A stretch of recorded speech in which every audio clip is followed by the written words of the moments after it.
Oi, gente, vou contar um pouco da minha história pra vocês, tá? Contar um pouco.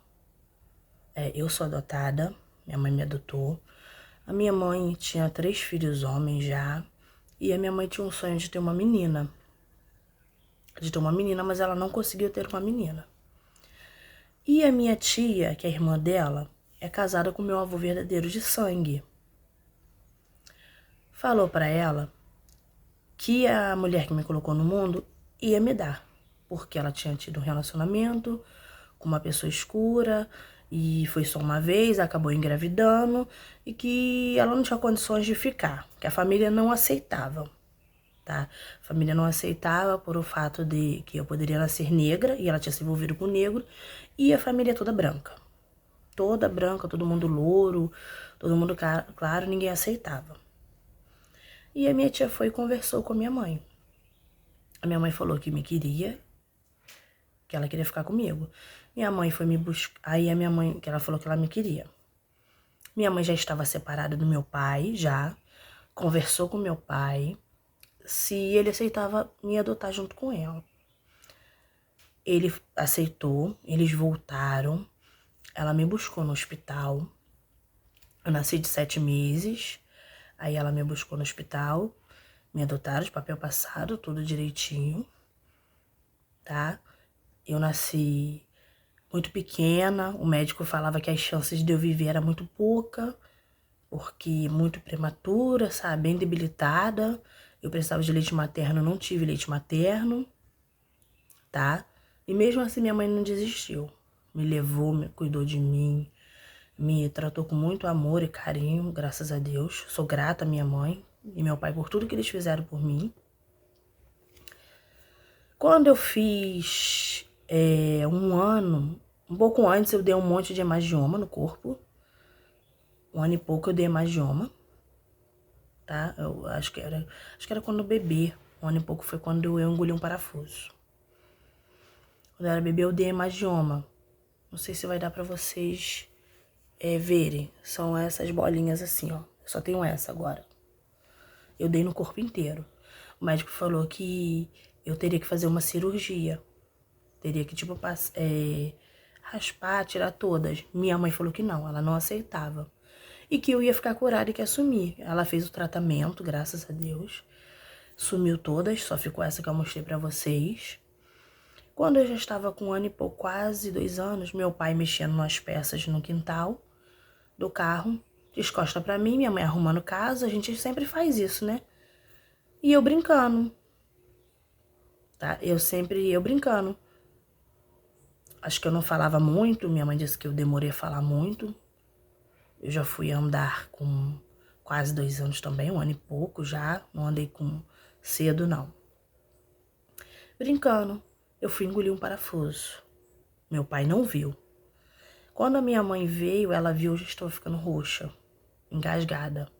Minha mãe correu comigo para emergência, ficamos internada.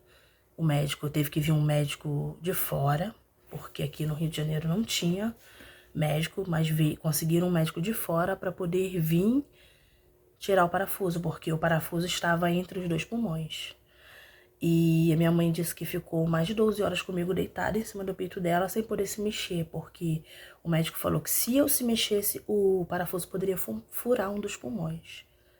Mas eu era calma, tranquila, ela disse que conseguiu me controlar. Aí esse médico veio, tirou o parafuso, fez a cirurgia, graças a Deus, deu tudo certo. E ela continuou.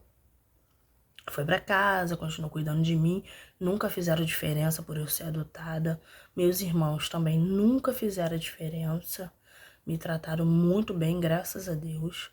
Sempre me trataram. Meu pai foi mais pai pra mim do que por meus irmãos. Meus irmãos até falam, porque ele sempre me deu tudo que ele podia, do bom, do melhor, tá? E aí os anos foram passando, virei adolescente, saí bastante com algum tempo. Com 17 anos conheci meu esposo, tá? Conheci meu esposo, comecei a namorar. Com 1 ano e pouco de namoro, engravidei do meu primeiro filho.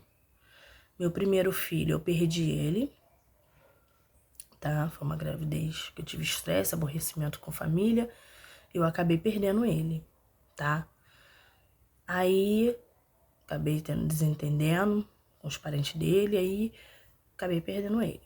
Depois de mais 1 ano e meio fazendo um tratamento, eu engravidei do Eric. Foi uma gravidez de risco, tá? Foi uma gravidez complicada, que eu corria risco de perder ele. Tive que ter acompanhamento, tudo, porque viver na emergência. Graças a Deus, meu meninão tá aí, o Eric, tá? E quando ele nasceu, passou...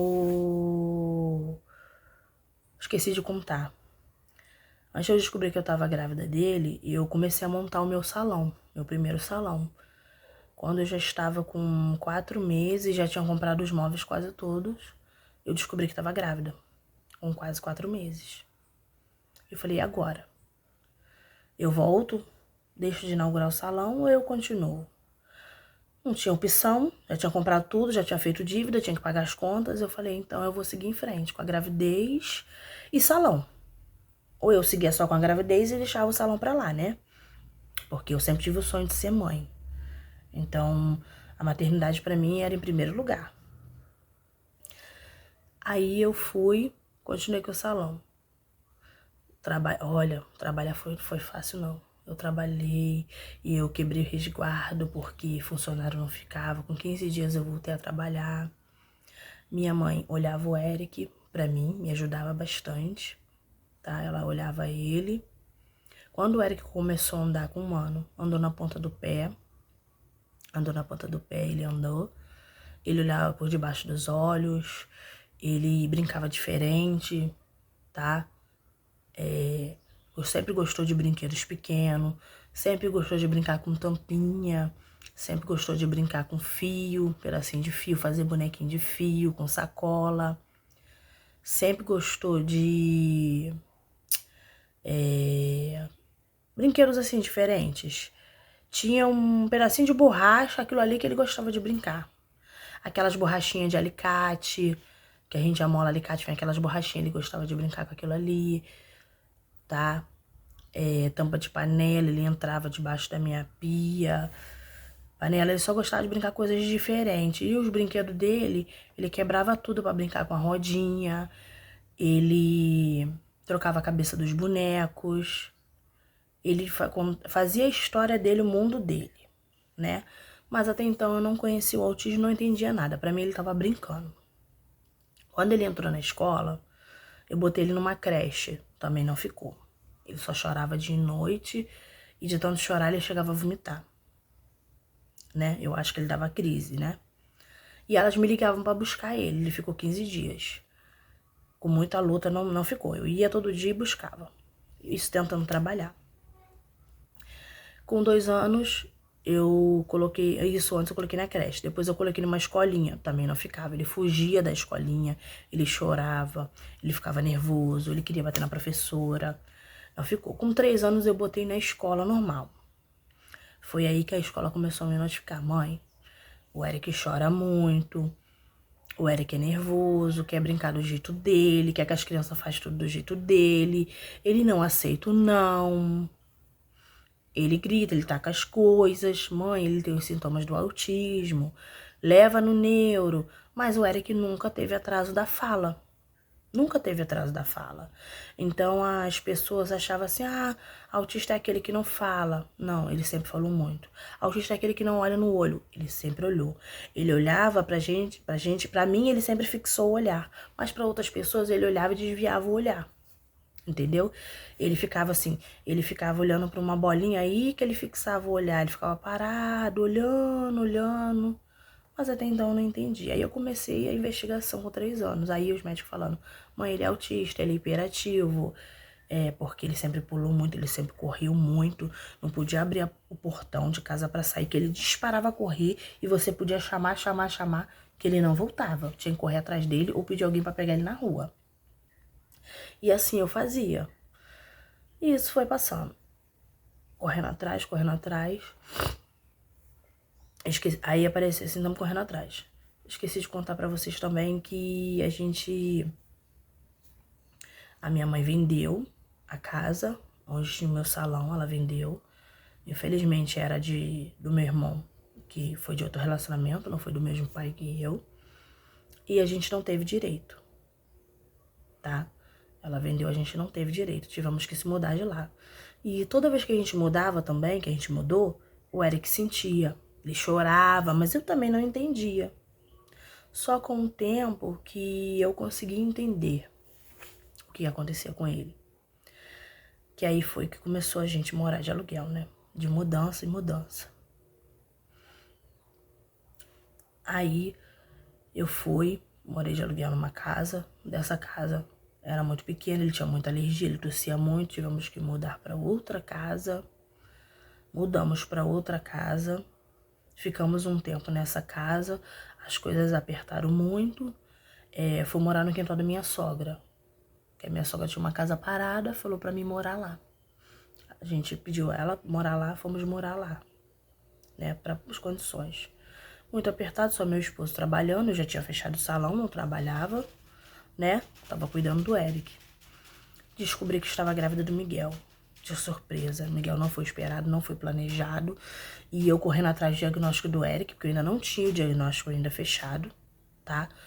Eu só tinha os relatórios da escola, relatório de neuro, não tinha diagnóstico fechado ainda, tá?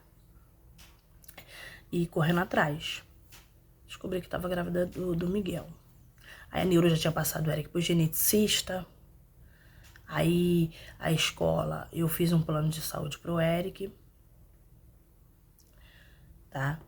Isso correndo atrás. Só que esqueci de contar, antes de eu descobrir que estava grávida do Eric, o Eric contou pra escola inteira que eu estava grávida.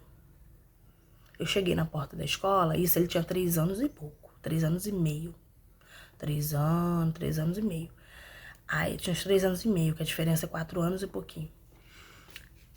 Todo mundo me dando parabéns e eu sem entender. Por que parabéns? Você tá grávida, o Eric falou que tem um neném na sua barriga. Gente, minha cara caiu no chão.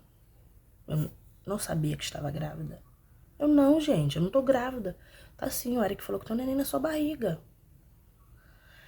Eu falei, o quê? Falou que tem um neném na sua barriga. E é o Miguel. Aí eu, hã? Não, é um menino, ele falou. Gente, cheguei em casa, botei o Eric de castigo. O Eric chorava tanto. Mãe, eu não tô mentindo, chorava. E eu não entendia, só tinha suspeita do autismo. E eu não conhecia o autismo. Passou 2 semanas depois, eu descobri que eu estava grávida de 3 meses do Miguel. Eu botei ele de castigo, ele chorou. Tirei o celular. Depois eu tive que pedir desculpa a ele, explicar pra ele, por não traumatizar ele, né? E nisso, foi passando a gravidez, passando, Miguel nasceu e eu levando ele pros médicos ainda, ninguém fechava o diagnóstico, todo mundo só falava a mesma coisa. Aí eu fui, tive o Miguel nasceu. O Miguel deveria estar com quase 1 ano, ele fazendo os exames do geneticista, que o geneticista pediu todos os exames. Eu fiz todos os exames, tinha feito o plano de saúde, como eu falei. Aí o geneticista falou assim, mãe, o Eric é autista, eu vou te dar o laudo, pra você fechar o laudo da neuro, tá? Porque ele tem todos os traços do aspecto autista, apesar do Eric falar muito bem, ler muito bem, mas o Eric é autista. E outra coisa que eu tenho pra te dizer, você sabe que se você tiver outro filho é genético, né? Como, doutor? É genético. Eu falei, doutor, já tem outro filho, ele tá lá fora. O médico não tinha visto o Miguel. Ele era de colo, já ia fazer 1 aninho. Então eu tenho pra te dizer que é genético. O Miguel tem... As chances do Miguel não ser autista é pouca. Tá? É tipo de 80%. Eu como, doutor? O senhor acabou de me falar que eu tenho um autista, agora o senhor tá me falando que eu tenho 2 autistas? O que eu vou fazer da minha vida? Como que eu vou cuidar de 2 autistas, doutor? Se eu não sei cuidar de um, como eu vou cuidar de 2? Continuação que o vídeo parou. Aí eu falei, se eu não sei cuidar de um autista, como eu vou cuidar de 2? Sabe o que o médico falou pra mim? Simples, mamãe. Quando você marcar uma consulta, você marca uma consulta pros 2. Toda consulta que você traz os dois, a gente vai consultar os dois. Doutor, eu não sei lidar ali. Você vai aprender, mãezinha. Você vai aprender, tá? Deus só dá filhos especiais para mães especiais. Ele falou assim mesmo para mim. Aí eu falei, tá bom, doutor. Saí sem chão, sem saber o que fazer, tá? O geneticista já tinha me falado. Aí ele deu a parte dele do laudo. Ele passou também por outro médico, num hospital que tem aqui. Eles deram o laudo. Na primeira consulta, eles deram o laudo do Eric. Foi lá que eles descobriram o TOD, tá? E a neuro que ele trata até hoje também. Foi ela que passou pro geneticista. Foi outra neuro. Essa outra neuro, tá? Ela foi e deu o laudo. E ela, de olhar o Miguel, ela falou também. Mãezinha, quero te dizer não, mas você sabe, né, do Miguel. Aí eu olhei o Miguel não, gritando, chorando no colo do meu esposo, querendo bater no meu esposo. Ele que ia se consultar com ela, ele não deixou ela consultar ele. Eu falei, eu sei. E eu tudo novo, sem saber lidar, gente. Com aquilo tudo, não sei, eu fiquei perdida. Você imagina. O diagnóstico do Eric eu consegui com 6 anos e pouco. E saber que o Miguel também tinha, eu fiquei perdida sem chão. Eu perdi a paciência, eu ficava nervosa, eu gritava, eu chorava, porque eu não sabia o que fazer. Eu sentia todas as emoções ao mesmo tempo com ele. Às vezes ele tava dando crise, e ele dava crise de um lado e eu sentava e chorava do outro, porque eu não sabia acalmar ele, eu não sabia fazer nada. Eu fui aprendendo com o tempo, acalmar ele, abraçar, beijar ele, deixar ele explicar, ele entender. Aprendendo sobre o TOD, a não falar não. Porque a neuro, toda vez na consulta eu ia, ela falava, mãe, não fala não. Doutora, como assim? Fala depois, amanhã, mais tarde, fala qualquer coisa, mas não falo não. E assim eu fui aprendendo. Então, com o Miguel, tá sendo muito mais fácil. Muito mais fácil, tá? Muito mais fácil. E morando no quintal da minha sogra, tivemos os problemas familiares, saímos de lá. Eu montei outro salão, fui morar de aluguel. Aí nessa casa de morar de aluguel, eu montei um salão na minha varanda. Comecei a trabalhar lá com muita luta, muito sacrifício. Trabalhar com os dois foi muito difícil. Tinha dias que eu pensava em sair correndo, porque eu não sabia se eu trabalhava ou se eu olhava os dois. E o meu marido trabalhava viajando ainda, tá? E eu ainda fiquei. Aí lá eu conheci a minha sócia. Bom, aí de lá da varanda a gente saiu, montamos uma loja, outro salão, segundo salão. Montamos. 1 ano e pouco do salão, a minha sócia veio falecer. Ela tinha problemas depressivos, problemas de saúde, e ela veio a falecer. Eu continuei com o salão sozinha, continuei tocando o salão sozinha. Coloquei o Miguel na creche, tentei pagar pessoas para olhar, nunca dava certo. Veio a pandemia, o Eric ficava comigo.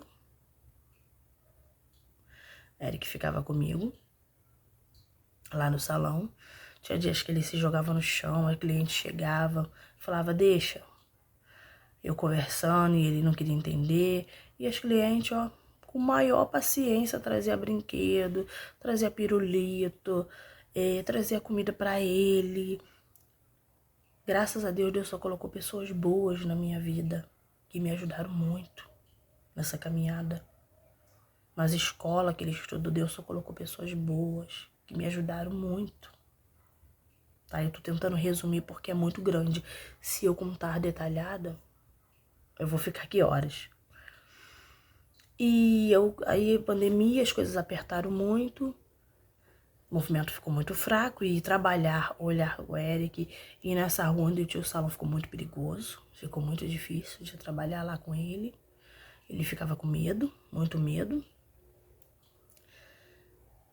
Aí, antes de eu fechar o salão, um casal de amigos nossos ofereceram uma casa, a gente morava de aluguel, ofereceram a gente comprar uma casa parcelado, a gente comprou essa casa. Infelizmente, com o tempo, a gente morando, reformamos essa casa, morando nessa casa, essa casa entrou água. Ela era à beira de rio, ela entrou água. Tivemos que desfazer o negócio, devolver a casa pro rapaz, que não dava certo. E as crianças ficaram traumatizadas e a gente sempre gostou muito de bicho. Eu tinha 4 cachorras, que é 4 pinche. Hoje eu só tenho 3, as minhas pinche. E os meninos ficaram em pânico vendo aquilo. Sabe, o Miguel ficou falando dias daquilo, falando. Desculpa, eu tô com a minha alergia muito atacada. Eu tô até rouca. Infelizmente, aí devolvemos, acabou a amizade, porque ele não aceitou. Não conseguimos receber o dinheiro de volta. E entreguei na mão de Deus. Entreguei na mão de Deus e que Deus abençoe ele e assim vamos continuar tocando a vida. Ou seja, eu perdi 3 casas, tá? 3 casas. Aí eu voltei pra casa da minha mãe um tempo, mas morar com 2 crianças, muita gente, não tava dando muito certo. E eu precisava trabalhar. Fui e aluguei uma casa de novo. É a casa que eu moro hoje. Aluguei essa casa. E esqueci de contar também, todas as vezes que a gente se mudava, o Miguel queria voltar para a casa anterior. Ele acordava de madrugada: mãe, eu quero ir para minha casa. Essa casa não é minha. Eu quero ir para minha casa, mãe, essa casa não é minha. Porque a mudança de ambiente, de local por autista, ele sente muito. O Eric só ficava perguntando. O Miguel não, ele ficava andando, ele queria voltar para casa, se deixasse a porta aberta, ele abria a porta. Ele sente muito. Toda mudança de ambiente, de rotina, eles sentem muito. É difícil para eles, é muito difícil. E eu tinha minha independência financeira, acostumada com salão. Eu tive que largar tudo, tá? Eu vim para essa casa com a intenção de trabalhar, mas não deu certo. Porque trabalhar e olhar os meninos é muito difícil, fazer unha e cabelo e olhar eles não dá certo. E eu larguei tudo para cuidar deles. Tá sendo fácil? Não tá sendo fácil, porque ter a sua independência financeira e essa mudança de rotina eu tô sentindo bastante. Bastante mesmo, porque eu tava acostumada. Não depender muito do meu esposo. Depender só de mim, assim, mais de mim, fazer tudo junto com ele. Eu ainda consigo vender umas coisas aqui, umas coisas ali, mas não é do jeito que era antes. E por que eu tô contando essa história pra vocês? Porque eu tinha tudo pra me revoltar. Tudo. Perdi 3 casas, fui adotada, fui rejeitada, né? As pessoas a vida toda falaram que eu era negra, minha mãe loura, porque a minha mãe adotiva também é loura. E eu não deixei me abater. E os meus filhos, crio eles com muito amor, carinho. Porque eu levo o autismo como uma lição de vida, com mais amor. Eu não encaro o diagnóstico como uma sentença, eu encaro o diagnóstico como amor. Como esperança, como pureza. E agradeço a Deus todos os dias pelos 2 filhos que Ele me deu. E pelo meu esposo, pela família maravilhosa que eu tenho. Tá? Por isso que eu tô contando essa história pra vocês, tá? Se vocês puderem me ajudar aqui, deixa o seu like, se inscreve no canal, tá? Beijos. Tchau, tchau.